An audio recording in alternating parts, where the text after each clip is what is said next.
chapter 10, verse 22, or sa English, Proverbs, na pagpapala ng Panginoon ang nagpapayaman at hindi ito nadadagdagan ng anumang hirap. Alam niyo ba ibig sabihin nito? Na ang tunay na blessing ay galing kay Lord, di ba? Sabi sa kinanta rin natin kanina na yung Panginoon yung matibay na sandigan. It's not about the money. Ang importante dito, yung pang-araw-araw nating buhay, diba? Kalusugan natin, family natin, na though, alam ko naman na alam din natin, na sa family natin, may mga problem din tayo, pero still, may bahay pa din tayong inuuwian. Diba? Sa mga kaibigan natin, yan, second family natin, sa church, yan, mga atit kuya, yan, mga kasama natin. Diba? Kaya, i-remind ko lang na kaya kapag nagbibigay tayo ng ating offering sa Lord, ito yung response ng heart natin na maging, ito dapat yung tugon ng puso natin na kahit sino naman, kahit sino sa atin pwede magbigay ng walang puso. Pero hindi yun yung nagmamatter sa Lord eh. Diba? Lagi kong sinasabi na pag tatayo ko dito, lagi kong inaano yung heart natin towards giving. Kasi yung intention natin yung importante na maganda masanay tayo bilang kabataan pa lang. Kasi kapag tinalakihan natin yan na parang nineneglect lang natin yung ano ba yung plan ni Lord sa atin. Doon pa lang sa bagay na yun, hindi natin nare-receive yung kanyang blessings. So yun lang, let's pray. So, Panginoon, sa hapon na ito, nananalangin kami, Lord, na malapit kami. At nagpapakumbaba, Lord, kung ano man po yung mga nagawa naming mali, Lord, yung intention ng puso namin. Madalas ka namin naniniglect, Panginoon, yung kung ano man yung mga binubulong mo sa amin, Panginoon. Patawarin niyo kami, Lord, and sa hapon na ito, turuan niyo kami, Lord, na yung puso namin, baguhin niyo ang aming isip, Panginoon, higit sa lahat ng aming puso. Lalong-lalo na sa pagbibigay sa inyo, Panginoon, na hindi ito about sa halaga, Panginoon. Hindi kami nabibigay dahil alam namin i-bless mo kami pabalik, Panginoon. Hindi ganun. Turuan mo kami, Panginoon, na mabago yung puso namin na ito dapat yung maging response namin, Lord, sa lahat ng kabutihan mo sa aming buhay, Panginoon. Pinapanalangin ko yung mga offering namin, Lord, na gamitin mo ito, Lord, para pa sa ikakalagaw ng iyong simbahan, Panginoon. Kung ano man yung mga dapat. Bayaran, Panginoon, i-bless mo kami, Lord, and lahat ng ito, Panginoon, para lang mo sa inyo. Ito po ang aming panalangin sa pangalan ng Panginoong Jesus. Amen.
Sige, let's pray. Panginoon, salamat po sa mga pagpapalang ito. Diyos, dalangin ko po na magamit po ito, Panginoon, para sa ikalalawak po ng inyong pong kaharian dito sa iglesia o sa lugar na ito, Panginoon. Patuloy niyo rin po pagpalain ang aming mga puso sa aming pong pag-aaral ng iyong salita, sa pakikinig po namin ng iyong mensahe. Dalangin po namin na ito ay may sa buhay namin, Lord God. At umuwi po kami, Panginoon, dala-dala yung katotohanan. Muli, Panginoon, salamat sa presensya ng Banal na Espiritu na kasama namin sa hapong ito. Pinupuksan namin ang aming isipan at aming mga puso sa iyo lamang salita. Pinupuri ka namin sa tanging pangalan ni Jesus. Amen. Magandang hapon sa ating lahat. Na-miss ko mag-sermon sa hapon. So, makipag-focus kayo sa akin sa aklat ng John. May Bible po kayo lahat. Parang wala kang kausap pag-iyot na. John chapter 15. Hindi kayo madadaldal pag sa classroom mandadaldal nyo. John chapter 15 verse 5. John chapter 15 verse 5. Tayo tapos basahin natin yung salita ng Diyos. Tayo tayong lahat bilang paggalang sa salita ng Panginoon. So sabi ni Jesus, ako ang puno ng ubas at kayo ang mga sanga. Ang nananatili sa akin at ako sa kanya ang siyang nagbubunga ng sagana. Sapagkat wala kayong magagawa kung kayo'y hiwalay sa akin. Basahin natin ulit. Ako ang puno ng ubas at kayo ang mga sanga. Ang nananatili sa akin at ako sa kanya ang siyang nagbubunga ng sagana. Sapagkat wala kayong magagawa kung kayo'y hiwalay sa akin. Pinagpala ng Panginoon, pagbasa ng kanyang salita, makakaupo na po tayo lahat. So may question lang ako dito. Nalobat na ba kayo? Nalobat na ba? O na-experience nyo na po ba mga kabataan na madrain kayo, mapagod kayo sa inyong Christian life? Yung nade-discourage na kayo sa walk nyo sa Panginoon, yung pakiramdam nyo, paulit-ulit na lang yung struggles nyo. Meron ba? Naranasan nyo na ba na tinamad kayong umattend ng youth? Kasi parang walang pagbabago sa sarili nyo. May kausap po ako. Yung para bang kahit anong effort mo, yun pa rin. Na-attend ka naman every Sunday, pero yung ugali mo, ganun pa rin. Maraming kabataan po yung dumadaan sa ganito. Hindi dahil galit tayo sa Diyos, pero ang katotohanan, we are drained spiritually. So ang tanong na sasagutin natin ngayong hapon, normal ba sa isang Kristiyano yung madrain o matuyok o mawala ng gana sa pagiging Kristiyano? So, sa unang linggo, sino nakakaalala ng pinag-usapan natin, i-share ni Kuya Mike sa atin? Anong topic natin noon? Disco, connected. What are you plugged into? So, tinuro po sa atin ang salita ng Panginoon na kapag yung source ng buhay natin ay yung salita ng Diyos, nagiging matatag yung buhay natin. Pero pag tayo ay connected naman sa mundo, nagiging makamundo rin tayo. Last week, anong topic natin? Notification versus, completion, conviction, no? So, tinuro sa atin ni Ate Yana na yung ating isipan is minumold ng mundo, ng impluensya ng mundo. So, ngayon naman po, isang bagay yung pag-aaralan natin na mahirap din tanggapin sa ating generation. Mga kabataan, nais kong tandaan nyo na yung buhay Kristiyano, hindi natin siya kayang isustain gamit yung ating sariling paraan. Meaning to say, hindi mo kayang maging Kristiyano sa sarili mong paraan. Hindi po sapat yung motivation, hindi sapat yung church attendance actually. Hindi rin po sapat yung pagiging mabait. No? Yung every Saturday and Sunday na nandito ka, hindi yun sapat para masustain yung iyong Christian life. Kasi ang buhay Kristiyano ay araw-araw na pamumuhay kasama ng Panginoon. Sabihin mo nga sa katabi mo, ang buhay Kristiyano ay araw-araw na pamumuhay kasama ang Panginoon. So, ibig sabihin po, hindi nako-confine ang God, ang Diyos dito sa church. Na kapag wala ka na sa church is balik ka sa dati. No? Hindi po ganun ang buhay Kristiyano. So, ngayong hapon, titingnan natin kung yung ating mga buhay spiritual ay lobat na ba. Anong yung katabi mo? Lobat ka na ba? So, ang topic natin ngayon is low battery faith. When your spiritual life is drained. Meron akong 3 point po dito na i-share sa inyo. Bibilisan ko lang kasi medyo mahaba na akong mag-turo. So, balikan natin yung sinabi ni Jesus sa John chapter 15 verse 5. Wala kayong anong mamagawa? Wala kayong magagawa kung kayo'y hiwalay sa akin. Ano po yung sabi ni Jesus? Ano yung nakapula? Wala. Wala nakapula? Meron. Ano po yung nakapula? Meron. Ayan o. Ay, yung word na wala. Ayan. So, hindi po sinabi ni Jesus na Hindi sinabi ni Jesus na kapag wala kayo sa akin is mahihirapan kayo, ano? Hindi rin niya sinabi na pag bukod sa akin o pagkahiwalay kayo sa akin is magiging less effective kayo. Ang sabing direktang sinabi ni Jesus, pag wala tayo sa Panginoon, wala tayong magagawa. So, ibig sabihin po, kapag kahiwalay tayo kay Kristo, kahit gaano po tayo ka-busy sa ating religious activity, in reality, naloloban tayo. Gumamit si Jesus ng napakasimpleng paraan o napakasimpleng larawan dun sa binasa natin kanina. Sino na nakakita ng puno? Anong kulay ng puno? Brown, no? Tapos meron siyang mga sanga. Yung mga sanga na yon, yung branches na yon, hindi nila kayang mabuhay nang hiwalay sila dun sa puno. Tama? May nakita na ba kayong sanga na mabubuhay mag-isa? Wala na. So yung sustansya niya, yung tubig, yung lakas ng branch ay konektado at nanggagaling lagi dun sa mismong puno. So sabi nung binasa natin kanina, sino yung puno natin? Si Jesus. So kailangan tayo po ay laging nakakabit sa Kanya. Pag yung sanga is naputol, no? Pag naputol yung sanga, pag nabali yung sanga sa puno, hindi naman siya agad-agad namamatay, tama? Ano yung sa science nyo dyan? Yung parang pumutol kayo ng sanga tapos kinakabit nyo siya sa ibang puno. Ano tawag nyo dun? Ha? Anong tawag dun? Yung lalagyan nyo pa ng lumot para mabuhay yung sanga, di ba? Ano? Reproduction? Hindi. Pero alam niyo yung concept nun, di ba? Pwedeng mabuhay yung sanga pag kinabit mo ulit siya dun sa puno kahit putol na siya. Kasi nga yung sanga, pag naputol siya, hindi siya agad-agad namamatay. Pero unti-unti siyang natutuyo. Diba? Nawawalan siya ng kulay, nagiging malutong, hanggang tuluyan na siyang namamatay. Ganon din po yung ating spiritual life, yung ating buhay Kristiyano. Marami po sa atin yung present sa youth. Yan, kompleto yung attendance sa youth. Pero pag tinitingnan po yung buhay natin, parang drain tayo spiritually. Wala tayong joy sa worship. Walang saya-saya. No? Walang saya sa pagsamba. Wala tayong pagkagutom sa salita ng Diyos. Tinatamad tayo magbasa ng Bible. Tinatamad din tayo mag-pray. Ibig sabihin, unti-unti natitrain tayo. Pag ganun po yung kalagayan natin, ibig sabihin nahihiwalay po tayo dun sa mismong puno. Na-skip ko na. Ito pala yung first point natin. Disconnection leads to spiritual weakness. Pag tayo po ay disconnected sa ating Panginoon, unti-unti tayong nang ihina. And eventually tayo ay mamamatay. Spiritually. Spiritually naman. Pwede rin naman physical. Ang gusto nyo. So yan, ito yung sample ko kanina. Naiintindihan nyo pag English, di ba? Mga ano naman kayo, matatalino naman kayo. So, disconnection leads to spiritual weakness. Yan yung puno kanina.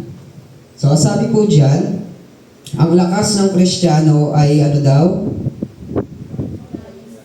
Ay galing sa pagkakabit kay Kristo. Hindi siya galing sa sarili nating effort.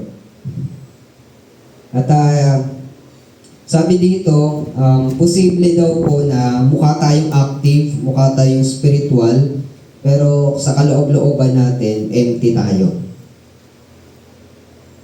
Meron tayong activity na ginagawa sa church, may mga participation tayo, pero wala tayong mismong connection kay Jesus. Wala tayong connection sa Panginoon. Meron tayong ginagawa para kay Kristo, pero hindi tayo nananatili kay Kristo. Actually, hindi po ito para lang sa makabataang dumadalo. Para sa lahat po sa atin ito. Kasi pwedeng may ginagawa ka sa Panginoon dito, actively sa church, pero in reality, disconnected ka pala kay Jesus. Ano ka na pala? Natutuyo ka na palang sanga. Balikan natin yung sinabi kanina ni Jesus, apart from me, you can do nothing. Kapag wala kayo sa akin, ayan,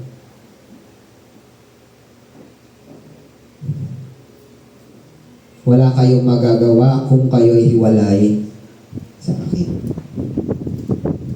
Magagawa yan, hindi yan magagawa. So, first point natin, ano yung first point natin? This connection leads to spiritual. So pangalawa po, abiding is daily, not occasional. Abiding is daily, not occasional. Sa Tagalog, yung pananatili sa Panginoon ay araw-araw na ginagawa, hindi occasional lang. No? Ang pagiging Kristiyano daw po ay hindi every Sunday lang, hindi every Saturday, kundi araw-araw na pamumuhay kasama ang ating Panginoon. Mamaya matututunan natin paano tayo mag-a-abide sa Lord araw-araw. Sa English translation po ng binasa nating verse, merong 2 beses na inulit si Jesus na word. Yung word na abide. A-B-I-D-E. Sa Tagalog kasi nananatili. Pero ano siya, 1 beses lang. Sa English, yan, mga Englishero naman tayo. Ayan, abide in me, and I in you, as the branch cannot bear fruit by itself unless it abides. Tatlo pala. It abides in the vine, neither can you unless you abide in me. So, 3 beses palang binanggit ni Jesus. Sa Bible po, pag merong salita na inuulit, importante po yung ibig sabihin. So, ang susi po kasi, kaya inuulit ni Jesus ito, dahil ang susi sa ating buhay Kristiyano is to abide. Sabihin mo sa katabi mo, abide in Christ. Ibig sabihin, manatili tayo kay Jesus. Ang salitang abide po, anong ibig sabihin ng salitang abide? To remain, to stay, to dwell, and ano po? Continue living in. Ibig sabihin, hindi siya temporary visit, hindi siya quick check-in, hindi siya yung parang nag-log-in ka lang kapag kailangan. Ibig sabihin, consistent ka, nananatili ka sa Panginoon, connected ka sa Panginoon. Kaya nga sabi ni Jesus dun sa verse na binasa natin, huwag niyo lang akong alalahanin minsan, di ba? Kailangan lagi tayong nananatili sa Kanya. Marami po sa atin ang inaakala nating Christianity is kapag tayo po ay nasa Sunday lang o Saturday. Hindi po masama yun. Actually, napakalaking tulong po nun para sa ating spiritual life na tayo ay umattend ng Bible study, umattend ng Sunday service, youth fellowship, pero hindi po yun sapat. Ilang araw meron tayo sa isang linggo?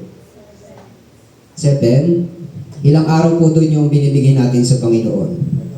2, Saturday and Sunday. So sabi po ng Bible, hindi daw sapat yun. Dapat araw-araw tayo ay namumuhay sa Panginoon. So starting next week, araw-araw may youth fellowship na tayo. Hindi po. Araw-araw, ibig sabihin po, dapat connected tayo sa ating Panginoon. Gusto nyo ba yun? Araw-araw youth fellowship? Oh my, no? So, pero dapat araw-araw po tayo ay may fellowship sa Panginoon. Kahit tayo lang mag-isa, nagpipray tayo, nagbabasa tayo ng Bible. Marunong na ba tayo mag-devotion? Yun, very good. Nagpipray na tayo. So, dapat lagi natin siyang ginagawa araw-araw. Ibig sabihin po, kapag sinasabi natin meron tayong relasyon sa Panginoon, dapat araw-araw tayo connected. Hindi siya nakaschedule lang.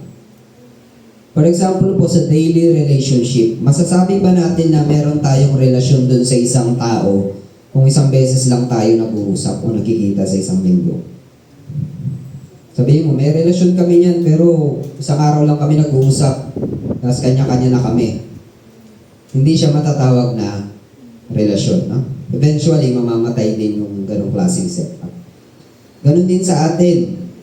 Dapat lagi tayong connected sa Panginoon. Sabi mo sa katabi mo uli, abide in Christ. Sabi dito, God grows believers through consistency and not hype. Anong magpasa? Oo nga, lagpas nga ako. So, pangatlong point na ako. Pangatlong point na ako. Bilis lang to sabi ko sa inyo.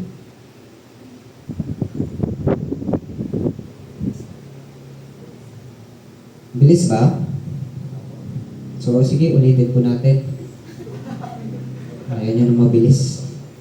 So, ang ating relasyon sa Panginoon dapat ay malalim, hindi siya religious routine. Di ba sa nakasanayan natin dating paniniwala, sa dati nating relihiyon, kilala lang natin ng Diyos kapag ka-Sunday. Pag-Sunday lang tayo sa church, tapos pag fiesta, yun, worship talaga. Pero other than that, nabubuhay na tayo sa ating sarili. Ibig sabihin, occasional lang yung ating relasyon sa Panginoon. So, hindi talaga siya relasyon. Religious lang siya. Religion lang siya. So, marami po sa atin yung natitrain sa ating pananampalataya kasi tuwing Sunday lang tayo nakakarinig ng salita ng Diyos. Tapos nagpipray lang tayo kapag may problema. Pag wala ng problema, di na tayo nagpipray. Tapos nag-worship lang tayo kapag nandito sa church. Pag nasa bahay na tayo, di na natin siya ginagawa. Ibig sabihin, unti-unti nagiging emergency contact lang ang Panginoon. Pag kailangan lang natin ng Lord, dun lang natin siya tatawagin. Tapos pag ganito yung sitwasyon na nangyayari sa atin, nagtataka tayo, bakit hindi tayo nalago? Bakit wala tayong group? Ang totoong dahilan, hindi dahil absent si God, kundi dahil irregular yung ating connection sa Kanya. Hindi tayo consistent. Kaya masabi dito, God grows believer through consistency and not hype. Sabihin, lalago tayo sa ating buhay Kristiyano kapag tayo ay consistent. Sabihin mo sa katabi mo, be consistent. Be consistent. Ang spiritual growth po ay hindi biglaang transformation. Meron ba sa atin dito pagka-attend niya kinabukasan, naging ano na siya, super banal na siya? Hindi, di ba? Nagbago na agad, no? Dating palamura, umattend dito, kinabukasan hindi na talaga nagwara. Di ba hindi? Hindi overnight yung ating pagbabago. Hindi biglaan. Pero hindi din dapat delayed. No? Tayo ay lalago kapag tayo ay nagpapatuloy. For example lang ng halaman. Pag nagtanim ka ng buto, nagdilig ka ng isang beses, bukas ba puno na yon? Hindi. No? Unti-unti yun. Didiligan mo araw-araw hanggang sa siya ay tumubo. Ganun din sa atin. Hindi nakikita yung growth, pero hindi ibig sabihin nun ay malnourished na tayo. Ibig sabihin po nun is, kailangan lang natin magpatuloy. So, Christianity, ayun, ang buhay Kristiyano is not surviving from Sunday to Sunday. Basahin nyo ngayon sunod, Christianity is walking with Christ daily. Ano ba ang bunga kapag tayo ay nananatili sa Panginoon? Fruitfulness flows from dependence. Tayo ay lalago kapag tayo ay nananatili. Paulit-ulit, no? Ulit-ulit yung message natin ng Panginoon. Pansinin natin yung logic ni Jesus dun sa verse na binasa natin kanina. Tapos na? Nasulat nyo na? Sabi, whoever abides in me and I in him, he is that bears much fruit. So, lahat daw po ng nananatili sa Kanya at nananatili ang Panginoon, yun lang po yung lalago. Yun yung sasagana sa Kanyang bunga. Hindi po sinabi doon na kapag ka pinipressure mo yung sarili mo, magbubunga ka. Kung sino yung nagtatry hard, ay magbubunga ka. Hindi po. Ang Christian life po, ang bunga ng Christian life ay hindi produkto ng pressure, kundi resulta ng connection. Pag tayo ay laging connected, doon po tayo magbubunga. May bunga na ba kayo? May katabi mo, may bunga ka na ba? Bunga araw? Hindi po. Bunga spiritually, may pagbabago na sa atin. For sure, meron na. No? Meron naman na. Na-observe din naman po namin na meron na. At purihin ng Panginoon doon. Nagpipray na kayo dito eh. No? May bunga na.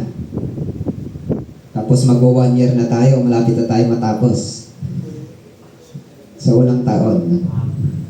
Hanggang 30 years po tayo, ang youth fellowship hanggang 30 years po. Hanggang sa tumanda po kayo, mag-asawa. May youth fellowship po tayo. Hanggang di kayo lumalago. So isipin po natin yung illustration uli ni Jesus. Yung bunga, may nakita na ba kayong bunga na pilit? Pinilit na magbunga yung isang puno.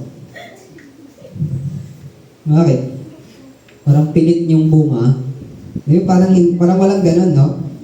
Ibig sabihin po, yung bunga ng isang puno, hindi siya pinipilit. Hindi siya pino-force. Basta nakakabit siya dun sa mismong puno, eventually magbubunga siya. No? Ang kailangan ng gawin ng branch is manatili nakakabit sa vine o sa ugat. So, ganun din po sa ating Christian life. Huwag nating isipin na ang pagiging spiritual ay parang performance. Na kailangan kong mas maging mabait, hindi po. Pinipilit natin yon. Kailangan kong maging mas mabait, kailangan kong mas maging banal, kailangan kong mas maging spiritual. Kapag kayong focus mo is sa sarili mo lang lagi, hindi ka talaga magbubunga. Mauuwi lang yun sa frustration. Hindi po ganun nakadesign ang buhay Kristyano. Dapat hindi siya pinipilit. Ang kailangan lang natin, consistent. Consistent ka lang dapat. Hindi mo kailangan pilitin, kailangan mo lang maging consistent. The branch does not force fruit. Ayan. Parang yung bunga, pag kinain mo yung bunga na hindi pa hinog, maasim siya, hindi siya masarap. Hindi siya kaaya-aya. Kasi pilit. Pinilit mo siyang hininog. Sabi ng Philippians 2:13,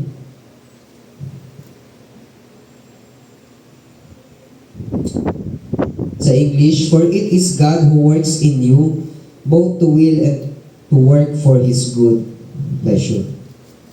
Sa Tagalog po, ang tunay na pagbabago sa ating buhay ay hindi gawa ng tao. Ito ay gawa ng sino pong gumagawa sa atin? Ang Diyos po. Siya yung nagbibigay ng bagong desire, siya yung nagbibigay ng lakas sa atin para sumunod, at siya din po yung gumagawa ng transformation sa ating mga puso. No, hindi po ibig sabihin na wala tayong responsibility. Siyempre meron. Pero ang tunay na power ng pagbabago ay galing sa salita ng Diyos. Sabi mo sa katabi mo, huwag kang ma-pressure. Diba? Madalas kasi nape-pressure tayo. Wala, yung kasama ko, nagpipray na. Ang galing na mag-pray, ang galing na mag-aaral ng salita ng Diyos. Kailangan ganun din nila ko. Hindi natin kailangan pilitin yon. Ang kailangan mo lang manatili. May kanya-kanya tayong panahon ng ating paglako. Ay, nagpipreach na eh. Kumakanta na siya, ito pa rin ang tagal ko. Hindi po natin kailangan siyang pipilit. Kailangan lang nating manatili sa Panginoon. Pag pinipilit kasi natin siya, ang resulta is burnout tsaka hypocrisy. Nagiging sinungaling tayo sa sarili natin. Then eventually napapagod tayo. Kapag ang isang tao daw po ay nananatili kay Kristo, may nangyayaring pagbabago. Hindi siya instant, hindi instant yung pagbabago, pero totoo. Unti-unti nagbabago yung desires niya, nagbabago yung priorities niya, maging yung reaction niya, yung ugali niya, at saka yung attitude niya toward dun sa kasalanan. Mas nagiging sensitive siya sa mga bagay na hindi nakakalugod sa Panginoon. At yun yung tinatawag ng salita ng Diyos na bunga. No? Nagbabago yung desires mo, nagbabago yung priorities mo, yung reaction mo, tsaka yung pagtingin mo sa kasalanan, nagbabago. Ibig sabihin, meron ka ng bunga. Hindi siya plastic change, hindi siya temporary improvement, kundi totoo siyang pagbabago. Merong pattern yan dito. Merong pattern para tayo ay magbunga. Una, dapat stable yung ating connection. Kailangan mong manatili kay Kristo. Kailangan connected ka lagi kay Jesus. Sa paanong paraan? Araw-araw, lagi tayo dapat nagbabasa ng Bible. Amen? Araw-araw dapat lagi tayo nagpipray. Tapos dapat meron tayong fellowship sa believers, sa mga kapwa natin, mananampalataya. Pangalawa, pag stable yung ating connection, kapag tayo connected kay Jesus, doon nagkakaroon ng transformation. O binabago ka niya mula sa kaloob-looban mo. Tapos, eventually, lumalabas yung bunga sa buhay mo. Meron ng fruit. So, tandaan niyo yung tatlong yan. Connection, transformation, and then fruit. Hindi pwedeng fruit muna bago ka kumonek, bago ka magbago. No? Baliktad. Kailangan connected ka muna, tsaka ka mababago, tsaka ka magbubunga. Kaya nga sabi natin dito, paano manatili kay Kristo? Kailangan regular ka na nasa Word of God. Kailangan meron kang personal prayer life. So, attend kayo prayer meeting every Wednesday para marami tayo. Para sama-sama tayong lumago at magbunga. Tapos, ano pa? May fellowship ka dapat sa kapwa mo, believers. Hindi po ito fellowship sa laro, fellowship sa galaan, kundi fellowship na nag-uusap kayo about sa salita ng Diyos. Bible studies yan, fellowship sa kapwa believers yan. Dapat regular yan. So, panghuli, hindi natin kailangan pilitin maging spiritual. Ang kailangan mo ay manatili lang kay Kristo. Gawin lang po natin ito, consistent itong tatlong ito. So, mga kabataan, recharge your faith. Sabi mo sa katawin mo, recharge your faith. Hindi natin kailangan ng mas maraming motivation sa faith natin. Ang kailangan natin ay mas maging malalim sa connection natin kay Jesus. So bilang panghuli, ang mensahe ko sa inyo mga kabataan, ipaglaban natin yung relasyon natin sa Panginoon. Kung mahal natin ang Panginoon, gusto natin lumago, ipaglaban natin yung oras natin sa Panginoon. Huwag nating hayaan lumayo tayo sa Panginoon. Kung napapansin mo man na walang pagbabago sa sarili mo, huwag kang ma-discourage, mas lalo kang magpatuloy. As long na nananatili ka sa Panginoon, darating yung araw na ikaw ay lalago sa iyong pananampalataya. So let us pray. Highlight mo ko. Panginoon, maraming salamat po sa mensahe niyo sa hapong ito. Hindi na po ito bago sa aming pandinig, pero napakaraming katotohanan po na patuloy niyo pong ipinapaalala sa amin. Tunay nga o Diyos, ang buhay Kristiyano ay hindi namin mapagtatagumpayan sa sarili naming paraan. Despite ng aming effort, Panginoon, ng aming kagustuhan lumago, hindi namin kayang pilitin, hindi namin kayang imanipula, Panginoon, yung aming paglago. Kami lamang po ay lalago at magbabago at magbubunga o Diyos kung kami nananatili sa iyo. Dalangin ko po sa bawat kabataan na narito na nakaraing ng mensahe ito, Panginoon, na patuloy nilang ipaglaban, patuloy nilang piliin o Diyos, na unahin ka sa lahat ng oras, unahin ka sa lahat ng pagkakataon. Tulungan niyo mga kabataan ito, Panginoon, na mamuhay na may kabanalan ayon sa maganda mong plano sa kanila. Maraming salamat po sa iyong mensahe. Ikaw ang aming puno. At kami po ay patuloy na mananatili sa ilalim po ng iyong presensya. Continue to encourage us, Panginoon, to empower us, Panginoon, to do your will and to obey your word, Panginoon. As we pray, Panginoon, in Jesus' name. Amen. So sa ating pong discussion, ito lang yung tanong ko. Nalobat ka na ba spiritually? Ano yung sa tingin mo yung mga factors bakit ang isang Kristiyano ay nalolobat spiritually? Yan yung una. Ang pangalawa, ano-ano naman po yung mga pwede natin gawin upang manatili kay Kristo. So, punta tayo sa mga groupings natin. Pagpalain tayo